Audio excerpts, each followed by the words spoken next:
اللهم اجعل في قلبي نورا۔ بھیرا کی وہ رات آج کی راتوں کی طرح پرسکون اور خاموش نہیں تھی۔ 1012 سال پہلے بھیرا کی اس رات کے چاند کا رنگ بھی لال تھا۔ اس چاند کے آگے محمود غزنوی کی فوج کے گھوڑوں اور پیادوں کی 3 دنوں اور راتوں کی اڑائی ہوئی گرد نے پردہ سا ڈال رکھا تھا، اور اس میں سے چھن چھن کر آتی چاندنی میں دور دور تک ہزاروں زخمی تڑپ رہے تھے اور ہزاروں لاشیں بکھری ہوئی تھیں۔ زخمیوں کی آہو بکا سے، زخمی گھوڑوں کی کربناک اور بھیانک چیخوں جیسی ہنہناہٹ اور ہاتھیوں کی چنگھاڑ سے رات کانپ رہی تھی۔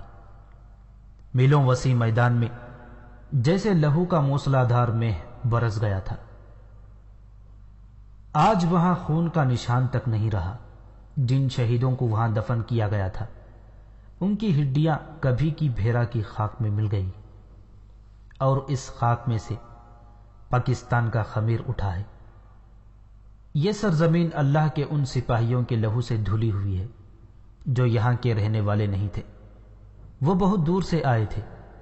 وہ غزنی کی زمین کے سپوت تھے جنہوں نے بھیرا کی ان مسجدوں میں آذانیں دی جنہیں ہندوؤں نے مسلمانوں کی دل آویزی کے لیے بت خانے بنا رکھے تھے۔ انہوں نے محمد بن قاسم کے نعروں کو زندہ کیا۔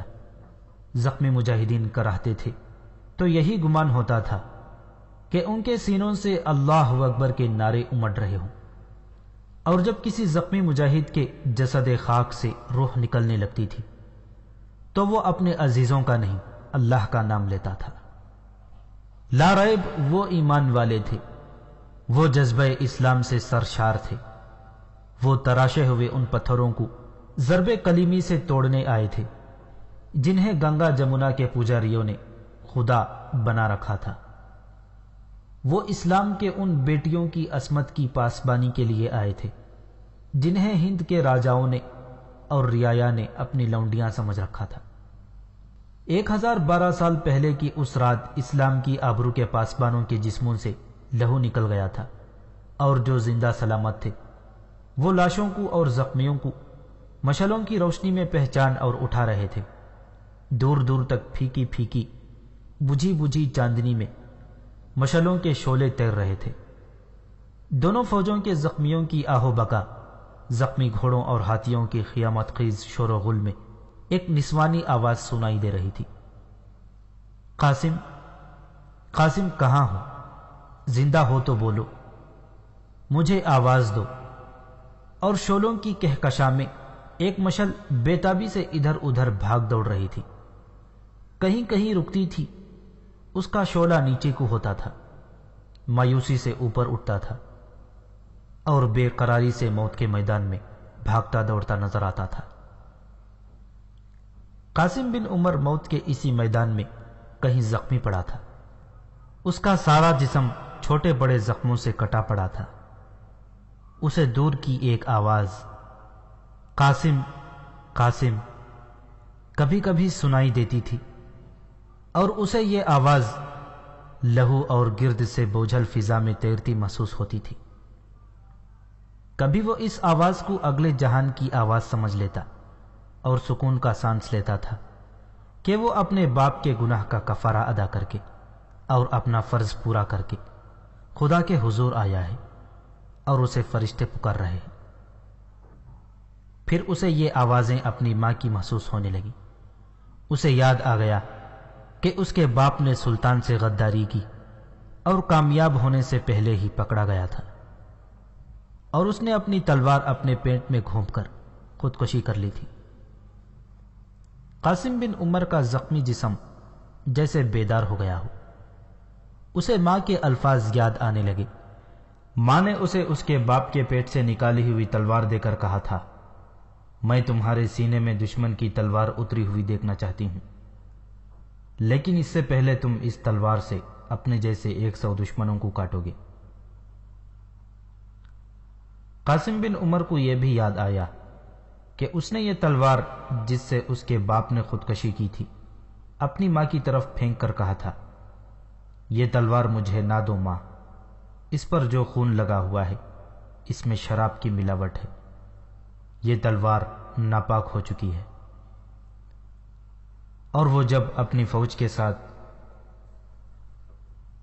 پشاور سے کوچ کر کے آ رہا تھا تو ماں نے اس کے بازو کے ساتھ قرآن کی ایک آیت کی تعویذ باندھ کر کہا تھا، الوداع میرے بیٹے، زندہ واپس آؤ گے تو ماں کو خوشی ہوگی، تمہاری لاش آئے گی تو ماں بہت زیادہ خوش ہوگی، لیکن میں فتح کی خبر سنوں۔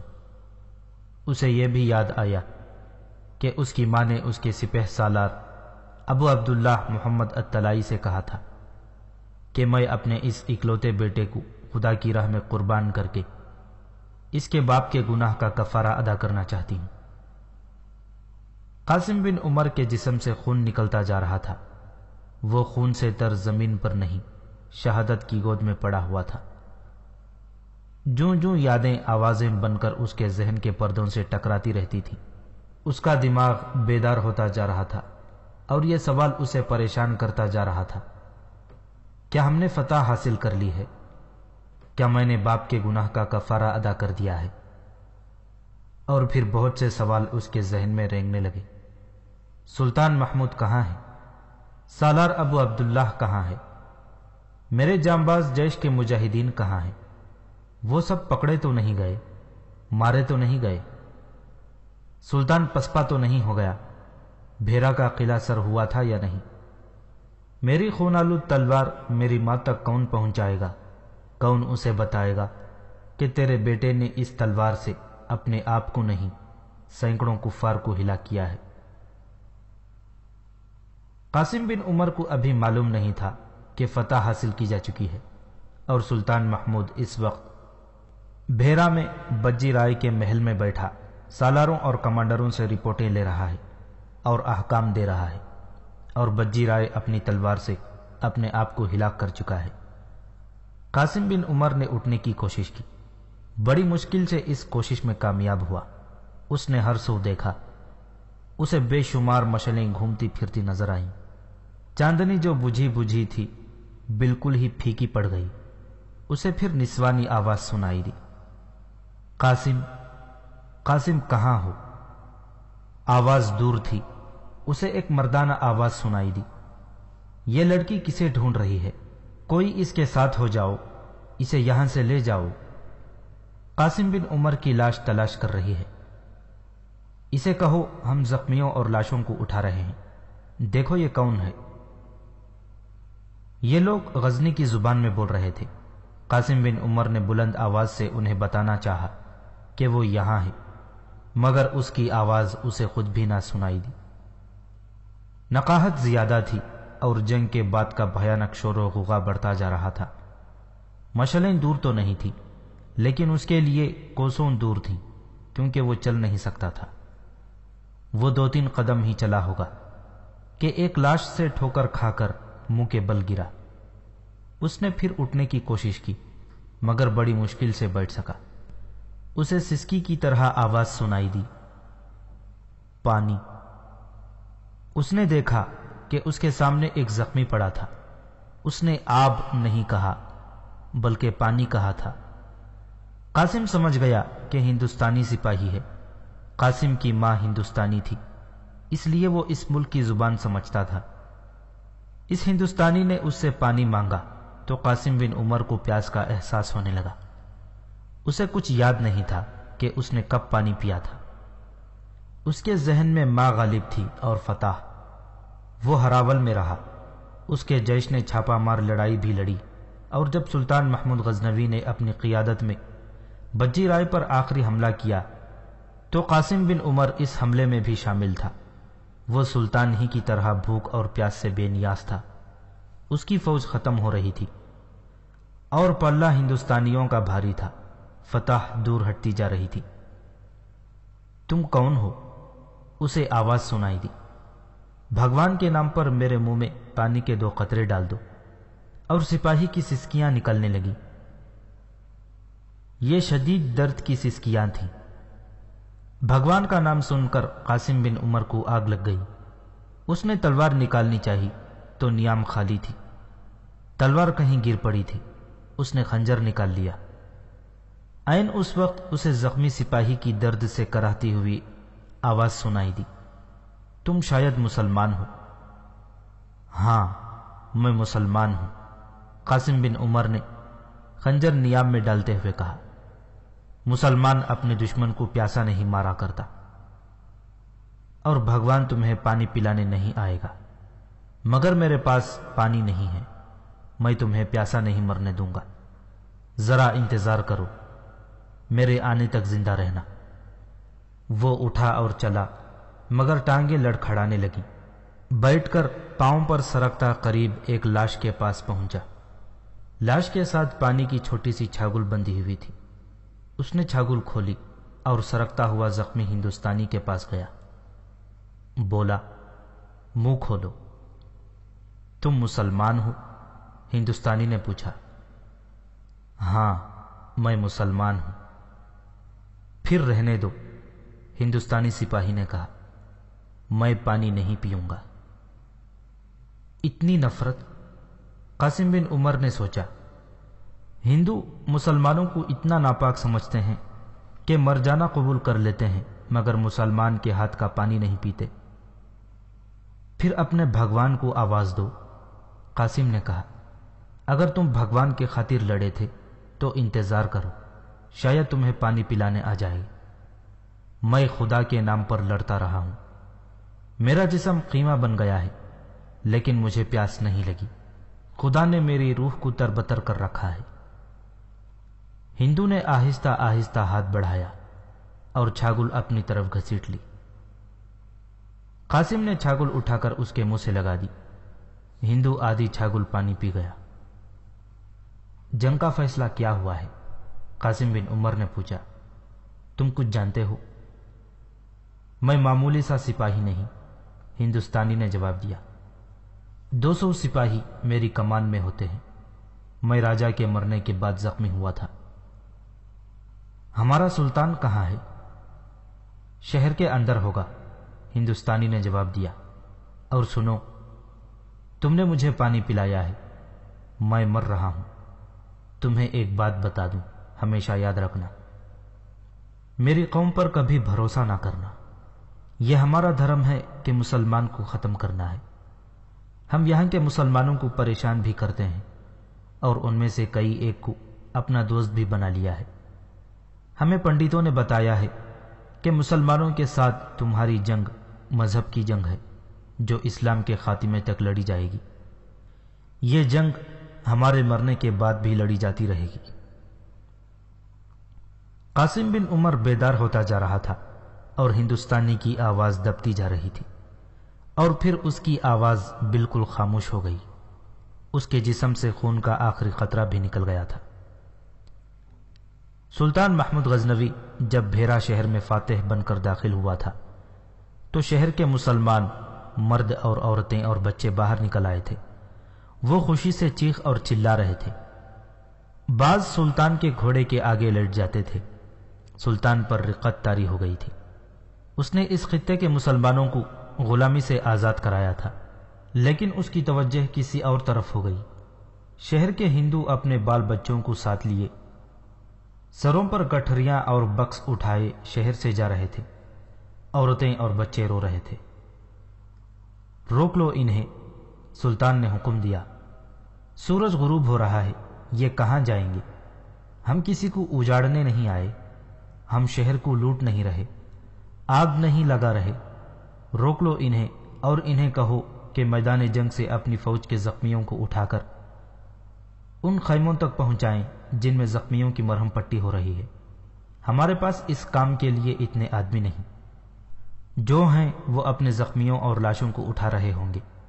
یہ لوگ اپنے زخمیوں کو اٹھائیں۔ شہر سے جانے والے ہندوؤں کو روک لیا گیا۔ وہ بہت ڈرے ہوئے تھے۔ انہیں یقین دلایا گیا کہ یہ جنگ ان کے راجا اور فوج کے خلاف تھی، شہریوں کا اس کے ساتھ کوئی تعلق نہیں۔ شہر میں یہ اعلان بھی کر دیا گیا کہ ہندو شہری میدان سے اپنے زخمیوں کو اٹھائیں اور اپنے سپاہیوں کی لاشیں بھی اٹھا کر جلا سکتے ہیں۔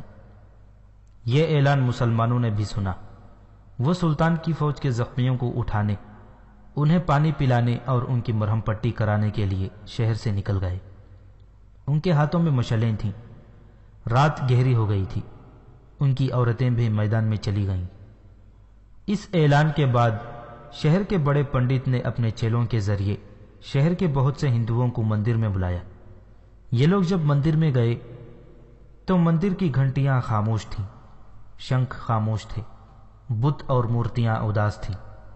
بہت سارے ہاتھوں والی دیوی کا بت مسکرا رہا تھا، لیکن یہ مسکراہٹ کھسیانی سی تھی۔ مندر پر موت کا سکوت طاری تھا۔ پنڈت نے کوئی شلوک نہ پڑھا، اس نے پرارتھنا نہ کی، اس کے چہرے پر سنجیدگی کے گہرے تاثرات تھے۔ ہماری فوج ہار گئی ہے، پنڈت نے کہا۔ ہم نہیں ہارے، مسلمانوں کے سلطان نے ہمیں شہر میں رہنے کی اجازت دے دی ہے اور یقین دلایا ہے کہ مسلمان فوجی ہمیں پریشان نہیں کریں گے۔ اگر وہ شہر کو لوٹنا اور جلانا چاہتے تو اب تک یہ کام کر چکے ہوتے۔ ہم اس صورتحال سے فائدہ اٹھا سکتے ہیں اور شکست کا انتقام لے سکتے ہیں۔ رات گہری ہو گئی ہے، ہم اپنا کام آسانی سے کر سکتے ہیں۔ سلطان نے آپ سب کو اپنی فوج کے زخمیوں اور لاشوں کو اٹھانے کی اجازت دے دی ہے۔ آپ لوگ اس کام کے لیے چلے جائیں، مشعلیں ساتھ لے جائیں۔ مسلمانوں نے فتح تو حاصل کر لی، لیکن ان کی فوج آدھی سے بھی کم رہ گئی ہے۔ اس میں سے زیادہ تر نفری زخمی ہیں۔ جو زخمی چل سکتے تھے وہ چل کر آ گئے ہیں، باقی سب میدان میں پڑے ہیں۔ آپ اپنے زخمی اٹھانے کے لیے جائیں، کلہاڑیاں، تلواریں اور خنجر ساتھ لے جائیں۔ ہندو اور مسلمان فوجی کو پہچاننا مشکل نہیں۔ جو مسلمان زخمی اٹھ اور چل نہیں سکتے انہیں وہیں ختم کر دیں۔ اگر یہ زخمی مرہم پٹی کے لیے پہنچ گئے تو چند دنوں میں ٹھیک ہو جائیں گے، اور یہ ہندو مت کے لیے اور ہمارے مذہب کے لیے بہت خطرناک ثابت ہوں گے۔ شہر کے ہر ہندو گھرانے تک یہ خبر پہنچایا جائے تو اچھا ہے، ورنہ کوئی ہندو مسلمانوں کو خوش کرنے کے لیے انہیں بتا دے گا کہ ہم کیا کر رہے ہیں۔ آپ ہی کافی ہیں جو یہاں موجود ہیں، اپنی عورتوں کو بھی ساتھ لے جاؤ۔ مسلمان عورتیں بھی گئی ہیں۔ صبح تک آپ لوگ جتنے مسلمان زخمیوں کو مار سکتے ہیں مار ڈالیں۔ اپنے ملک اور مذہب کے لیے ضروری ہے کہ ہم مسلمان فوج کو زیادہ سے زیادہ نقصان پہنچائیں۔ وقت کم ہے، فوراً چلے جاؤ۔ قاسم بن عمر اب کھڑا ہونے کے بھی قابل نہیں رہا تھا۔ وہ ایسی جگہ پڑا تھا جدھر کوئی آ ہی نہیں رہا تھا۔ اسے قاسم قاسم کی آوازیں سنائی دیتی رہی تھیں، وہ بھی خاموش ہو چکی تھیں۔ وہ مایوس ہو چکا تھا۔ اسے دور دور مشعلیں دکھائی دے رہی تھیں۔ اسے مایوسی یہ نہیں تھی کہ اسے اٹھانے کوئی نہیں آ رہا، اور وہ خود مرہم پٹی کے خیموں تک پہنچنے کے قابل نہیں۔ وہ سلطان محمود تک یا اپنے سپہ سالار تک پہنچنا چاہتا تھا۔ انہیں یہ بتا کر مرنے کی سوچ رہا تھا کہ اس نے باپ کے گناہ کا کفارہ ادا کر دیا ہے۔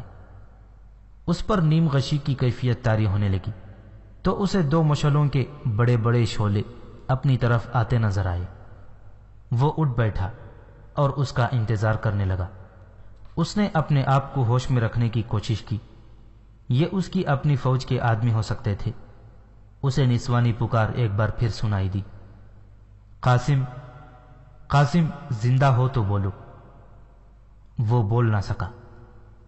دو مشعلیں اس کے قریب اس طرح آ رہی تھیں کہ رکتی تھیں، جھکتی تھیں، اوپر اٹھتی تھیں اور آہستہ آہستہ آگے بڑھتی تھیں۔ پھر دو آدمی اس کے قریب آ کر رک گئے۔ دونوں پہلو بپہلو کھڑے تھے، دونوں کے ہاتھوں میں مشعلیں تھیں۔ قاسم بن عمر کو ان میں سے ایک کی دبی دبی سی آواز سنائی دی، مسلمان ہے، تیرواں ہے، ہماری نہیں سمجھتا۔ ہاں، میں مسلمان ہوں، قاسم نے نحیف آواز میں کہا۔ مجھے فتح کی خوشخبری سناؤ۔ تم اس شہر کے آدمی معلوم ہوتے ہو، تم میری زبان نہیں بول سکتے، میں تمہاری زبان بول اور سمجھ سکتا ہوں۔ دونوں نے ایک دوسرے کی طرف دیکھا، دونوں مسکرائے۔ ایک نے تلوار نکال لی اور کہا، میں تمہیں تلوار کی زبان میں فتح کی خوشخبری سناؤں گا۔ اس نے تلوار اوپر اٹھائی۔ قاسم بن عمر بچنے کی حالت میں نہیں تھا۔ اس کی زندگی اور موت میں صرف ایک لمحے کا فاصلہ رہ گیا تھا۔ تلوار اس کی گردن کی طرف بڑھنے لگی تھی کہ ایک مشعل کا شعلہ تلوار والے کے چہرے پر آ لگا۔ اس نے چیخ ماری اور تلوار اس کے ہاتھ سے گر پڑی۔ اس کے ہاتھ سے مشعل بھی گر پڑی۔ یہ ایک تیسری مشعل تھی جو ان دونوں کے عقب سے آئی تھی۔ یہ دونوں قاسم کو قتل کرنے کی فکر میں تھے۔ وہ 12 مسلمان زخمیوں کو قتل کر کے آئے تھے۔ قاسم بن عمر ان کا 13واں شکار تھا، لیکن تیسری مشعل نے اسے ایک تلوار سے بچا لیا۔ قاسم نے مشعلوں کی روشنی میں دیکھا، وہ رابعہ تھی جو ملتان سے قاسم کے باپ عاصم عمر کے محافظوں کے ساتھ آئی تھی، اور اس نے سلطان محمود غزنوی کو بتایا تھا کہ عاصم عمر ملتان سے بڑا ہی خطرناک غدار بن کر آ رہا ہے۔ عاصم عمر کی خودکشی کا باعث یہی لڑکی بنی تھی۔ وہ اب پشاور سے اتنی دور بھیرے کے میدان جنگ میں عاصم عمر کے بیٹے قاسم بن عمر کی زندگی کا ذریعہ بن گئی تھی۔ رابعہ نے ایک ہندو کو تو گرا دیا، دوسرا پیچھے ہٹ گیا اور اس نے تلوار نکال لی۔ اس نے دیکھ لیا تھا کہ اس جوان سال لڑکی کے ہاتھ میں صرف مشعل ہے، ہتھیار کوئی نہیں، اور قاسم بن عمر اٹھنے کے قابل نہیں تھا۔ یہ دونوں ہندو اپنے پنڈت کے اس اسکیم کے تحت آئے تھے جو اس نے مندر میں ہندوؤں کو بتائی تھی۔ وہ اپنی فوج کے زخمیوں کو اٹھانے کے بہانے مسلمان زخمیوں کو قتل کرتے پھر رہے تھے۔ دوسرے ہندو نے تلوار نکال کر رابعہ پر حملہ کیا۔ رابعہ تیغ زنی کے متعلق کچھ بھی نہیں جانتی تھی۔ اس نے مشعل اس ہندو کے آگے کر دی اور خود ایک طرف ہو گئی۔ جو ہندو رابعہ کی مشعل کے شعلے سے گرا تھا، اس کی آنکھیں جھلس گئی تھی۔ وہ ایک طرف بیٹھا درد سے کراہ رہا تھا۔ قاسم بن عمر اٹھ کھڑا ہوا۔ اس کے پاس خنجر تھا، تلوار نہیں تھی، اور وہ چلنے پھرنے کے قابل نہیں تھا۔ اس نے خنجر نکال لیا۔ رابعہ مشعل کے شعلے سے اپنا دفاع کر رہی تھی۔ جو ہی ہندو کی پیٹھ قاسم کی طرف ہوئی، قاسم نے خنجر اس کی طرف پوری طاقت سے پھینکا۔ خنجر ہندو کی پیٹھ میں اتر گیا۔ وہ پیچھے کو گھوما تو رابعہ نے مشعل سے اس کے کپڑوں کو آگ لگا دی۔ ہندو اس کی طرف گھوما تو لڑکی نے مشعل کا شعلہ اس کے چہرے کے ساتھ لگا دیا۔ وہ ادھر ادھر دوڑنے لگا، آخر بیٹھ گیا۔ اس کی پیٹھ میں خنجر بھی اترا ہوا تھا۔ لاشیں اور زخمی اٹھانے والوں نے دور ہی ایک آدمی کو جلتے دیکھا تو وہ دوڑتے آئے۔ یہ غزنی کی فوج کے آدمی تھے۔ انہیں بتایا گیا کہ ان ہندوؤں نے کیا کیا ہے۔ ان میں سے جس کا چہرہ جھلسا ہوا تھا وہ بات کرنے کے قابل تھا۔ اس کے پیٹ پر تلوار کی نوک رکھی گئی تو اس نے بتا دیا کہ وہ قاسم کو قتل کرنے لگے تھے، اور انہیں پنڈت نے کہا تھا کہ مسلمان زخمیوں کو قتل کرو۔ اسی وقت یہ آدمی میدان جنگ میں دوڑنے لگا۔ انہوں نے بہت سے ہندوؤں کو پکڑا جو مسلمان زخمیوں کو قتل کرتے پھر رہے تھے۔ پھر ہندو شہریوں کو میدان جنگ میں آنے سے روک دیا گیا۔ پنڈت کو بھی جا کر پکڑ لیا گیا۔ قاسم بن عمر کو وہاں سے اٹھا لے گئے اور اسے مرہم پٹی والے خیمے میں پہنچا دیا۔ سلطان محمود غزنوی کی فوج پشاور سے چلی تھی تو سالاروں اور بعض کمانڈروں کی بیویاں بھی ساتھ آئی تھیں۔ ان کی پالکیاں رسد کے قافلے کے ساتھ تھیں۔ ان کے ساتھ اور بھی کئی عورتیں تھیں۔ یہ بڑے افسروں کی بیویوں کی دیکھ بھال کے لیے ساتھ تھیں، اور ان کے ذمے یہ بھی کام تھا کہ مرہم پٹی کے بعد زخمیوں کی دیکھ بھال کریں۔ یہ کام بھی فوج کو کرنا پڑتا تھا۔ سلطان محمود نے یہ سوچ کر کہ عورتوں کو ساتھ آنے کی اجازت دے دی تھی کہ فوج تھوڑی ہے اور مختلف لڑائیوں میں یہ اور کم ہو جائے گی، اس لیے زخمیوں کی دیکھ بھال کا کام عورتوں کے سپرد کر دیا گیا تھا۔ مجھے تمہاری ماں نے اپنے پاس رکھ لیا تھا، رابعہ قاسم بن عمر کو اس کی مرہم پٹی کے بعد سنا رہی تھی۔ جب تمہیں کوچ کا حکم ملا تو مجھے تمہاری ماں نے بتایا کہ عورتیں بھی ساتھ جا رہی ہیں۔ میں نے اسے کہا کہ مجھے بھی ان کے ساتھ بھجوا دے۔ میرے سینے میں جو آگ لگی ہوئی تھی وہ آج کچھ ٹھنڈی ہوئی ہے۔ یہ پوری طرح اس روز ٹھنڈی ہوگی جس روز سلطان محمود ملتان فتح کرے گا اور میں اپنے باپ کو اپنے ہاتھوں قتل کروں گی۔ میں نے تمہاری ماں سے کہا تھا کہ مجھے اگر اس نیکی کا انعام دینا چاہتے ہو کہ میں نے اس کے 1 سالار کو غداری سے بے نقاب کی اور اس کی فوج کو بہت بڑی شکست اور تباہی سے بچایا ہے، تو ملتان کے والی داؤد بن نصر کو میرے سامنے گرفتار کر کے لاؤ اور اس کے محل کو زمین سے ملا دو۔ تمہاری ماں کے آنسو بہہ نکلے۔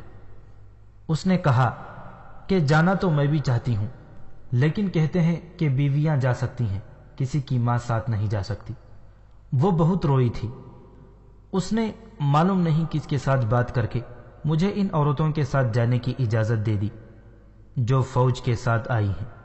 تمہاری ماں نے مجھے کہا تھا میرا بیٹا میدان جنگ میں انشاءاللہ سخت جان ہوگا، اس کا جسم 2 حصوں میں نہ کٹ گیا تو وہ گرے گا نہیں۔ میں نے اسے کہا تھا کہ تمہاری لاش واپس آئے گی تو مجھے خوشی ہوگی، لیکن رابعہ میں ماں ہوں، جب سوچتی ہوں کہ میرا بیٹا پیاسا جان دے گا تو میرا دل ڈوب جاتا ہے۔ اپنے آپ کو سہارا دینے کے لیے میں قاسم کی ماں نہیں مجاہد کی ماں بن جاتی ہوں اور کہا کرتی ہوں کہ یہ اللہ کا سپاہی ہے جو میرے وطن سے پیدا ہوا ہے اور یہ اللہ کی امانت ہے جو مجھے واپس کرنی ہے۔ پھر مجھے تسکین سی ہو جاتی ہے۔ اور قاسم، تمہاری ماں نے مجھے کہا تھا مجھے خود غرض کہہ لو کچھ کہہ لو، مجھ پر یہ احسان کرنا کہ جب زخمیوں کو اٹھانے کا وقت آئے تو تم سب سے پہلے میرے بیٹے کو تلاش کرنا، اسے پانی پلا دینا، دل میں میرا خیال رکھ لینا اور اس کی ماں بن جانا۔ میرا بیٹا پیاسا اس دنیا سے رخصت نہ ہو۔ رابعہ، تم ماں نہیں ہو، دل میں ماں کا پیار کر لینا۔ میں اپنے بیٹے کو خدا کے اور تمہارے سپرد کرتی ہوں۔ اور قاسم، تمہاری ماں نے مجھے کہا تھا میں تمہیں اس کی بھی اجازت دیتی ہوں کہ تمہیں پتہ چل جائے کہ میرے بیٹے نے پیٹھ دکھائی ہے یا کہیں چھپ گیا تھا تو اپنے ہاتھوں اسے تلوار سے، تیر کمان سے، برچھی سے ختم کر دینا۔ یہی سمجھوں گی کہ خاوند غدار تھا اور اس کا نطفہ بھی غدار نکلا۔ میں باقی زندگی کسی پیر و فقیر کی درگاہ پر جھاڑو دیتے گزار دوں گی۔ تمہیں میرے متعلق کچھ پتہ چلا ہے؟ قاسم بن عمر نے پوچھا۔ پشاور سے آتے جب دریا پار کرتے لڑائی ہوئی تھی تو میں نے سپہ سالار ابو عبداللہ سے پوچھا کہ قاسم کی کیا خبر ہے۔ سپہ سالار کو معلوم تھا کہ مجھے تمہاری ماں نے بھیجا ہے۔ اس نے بتایا تھا کہ تم بہت بہادری سے لڑے ہو۔ میں نے سپہ سالار سے کہا تھا کہ قاسم کو پتہ نہ چلے کہ میں بھی ساتھ آئی ہوں۔ میں نے یہ اس لیے اسے کہا تھا کہ تمہاری توجہ میری طرف نہ ہو جائے۔ یہاں ہمیں میدان جنگ سے بہت دور رکھا گیا تھا۔ 3 دن لڑائی ہوتی رہی، ہمیں اس طرف آنے نہیں دیا گیا۔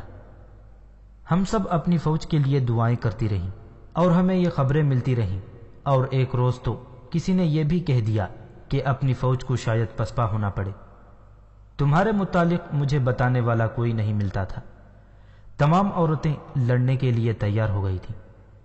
ہم میں سے کوئی بھی پسپائی کا نام سننے کے لیے تیار نہیں تھا۔ آج دوپہر کو ہمیں اطلاع ملی کہ دشمن کو شکست دے دی گئی ہے، لیکن دونوں فوجوں کا جانی نقصان اتنا زیادہ ہوا ہے کہ لاشوں کے اوپر لاشیں پڑی ہیں اور زخمیوں کو اٹھانا مشکل ہو گیا ہے۔ ہمیں شام سے ذرا پہلے یہاں لایا گیا، لیکن ہمیں ان خیموں میں بھیج دیا گیا جہاں زخمیوں کی مرہم پٹی ہو رہی تھی۔ طبیب زخموں کو صاف کرتے اور ان پر دوائیاں لگاتے تھے، اور عورتیں پٹیاں باندھتی اور زخمیوں کو کھلاتی پلاتی تھیں۔ اپنے زخمیوں کی قطاریں چلی آ رہی تھیں، ان میں بہت سے بے ہوش تھے، کئی ہمارے ہاتھوں میں شہید ہو گئے۔ میں ہر ایک زخمی کو دیکھتی تھی، بعض کے چہرے خون میں ڈوبے ہوئے تھے، میں ان کے چہرے دھو کر انہیں دیکھتی تھی۔ میں ہر اس زخمی سے جو ہوش میں تھا پوچھتی تھی کہ قاسم بن عمر کو تم نے کہیں دیکھا ہے؟ 2-3 نے مجھے ایک ہی جیسا جواب دیا کہ قاسم کا جیش جس طرف گیا تھا وہاں سے شاید ہی کوئی زندہ واپس آیا ہو۔ سورج غروب ہونے کے بعد تمہارے جیش کا ایک زخمی سپاہی مل گیا۔ اس نے مجھے بتایا کہ قاسم بن عمر اگر ابھی تک نہیں آیا تو وہ مر چکا ہوگا۔ اس نے بتایا کہ تم اس کے سامنے زخمی ہوئے تھے۔ اس نے یہ بھی کہا کہ میں اپنے جیش کا شاید ایک ہی آدمی زندہ بچا ہوں۔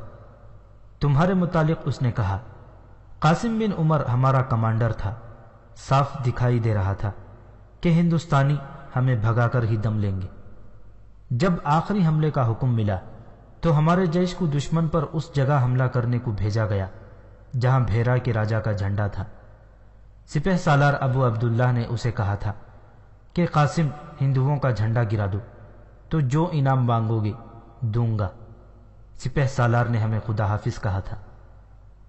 تمہارے جیش کے اس آدمی نے بتایا کہ قاسم پاگل ہو گیا تھا، اسی نے ہمیں حکم دیا تھا کہ راجا کا جھنڈا گرے گا یا ہم گریں گے۔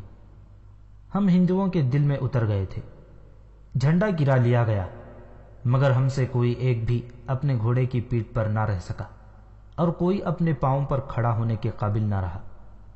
راجا نکل گیا، ہندوؤں پر یہ ضرب کاری لگی کہ ان کے پاؤں اکھڑ گئے۔ اس نے بتایا تھا کہ قاسم اگر یہاں نہیں لایا گیا تو وہ زندہ نہیں ہوگا۔ میں اسی وقت وہاں سے چل پڑی، ایک مشل ہاتھ آ گئی۔ اگر میرے ہاتھ میں مشل نہ ہوتی تو میں ہر قدم پر لاشوں سے ٹھوکر کھا کر لاشوں پر گرتی۔ میں نے مرا ہوا آدمی کبھی نہیں دیکھا تھا، مگر یہاں لاشیں اس طرح پڑی ہیں جیسے جنگل کاٹ کر لکڑیاں پھینکی ہوئی ہوں۔ میں نے شاید ہر ایک لاش کا چہرہ دیکھ ڈالا ہے، ان کے زخم بھی نظر آئے۔ میں نے کٹے ہوئے چہرے بھی دیکھے، میں نے ہندوؤں کی لاشیں بھی دیکھی ہیں اور مجھے روحانی سکون ملا ہے، مگر اپنی فوج کی ہر لاش کو دیکھ کر میرے آنسو نکل آئے تھے۔ میں نے کراہتے ہوئے زخمی بھی دیکھے ہیں۔ میں تمہیں ڈھونڈ رہی تھی، رات گزرتی جا رہی تھی، زخمیوں کو اٹھا اٹھا کر لے جا رہے تھے۔ پھر میں نے تمہیں پکارنا شروع کر دیا۔ زخمیوں کو اٹھانے والوں نے مجھے کہا بھی کہ یہاں تمہیں قاسم نہیں ملے گا، مگر میں وہاں تک چلی گئی جہاں لاشوں کا یہ سمندر ختم ہو جاتا ہے۔ میرے اندر تمہاری ماں کی روح اتر آئی تھی۔ تم یہاں نہ ملتے تو میں رات یہیں گزار دیتی اور دن کی روشنی میں تمہیں تلاش کرتی۔ میں اس طرف آ گئی، 2 مشلیں دیکھیں، میں ان آدمیوں کے عقب میں تھی۔ میں آہستہ آہستہ ادھر آئی، مجھے ان سے بھی تمہارے متعلق پوچھنا تھا۔ قریب آئی تو مجھے تمہارا چہرہ نظر آیا، تم بیٹھے ہوئے تھے 2 مشلوں کی روشنی میں نے تمہیں پہچان لیا۔ میں آگے بڑھی، معلوم نہیں تم مجھے کیوں نہیں دیکھ سکے۔ ان دونوں کے لباس دیکھے تو خیال آیا کہ یہ فوجی نہیں اور یہ مسلمان بھی نہیں لگتے۔ مجھے کوئی شک نہ ہوا۔ ان میں سے ایک آدمی تلوار نکال کر تم پر وار کرنے لگا تو میں نے دوڑ کر اپنی مشل کا شعلہ اس کے منہ کے ساتھ لگا دیا۔ قاسم، یہ خدا کا حکم تھا کہ تم زندہ رہو، تمہارا فرض ابھی پورا نہیں ہوا۔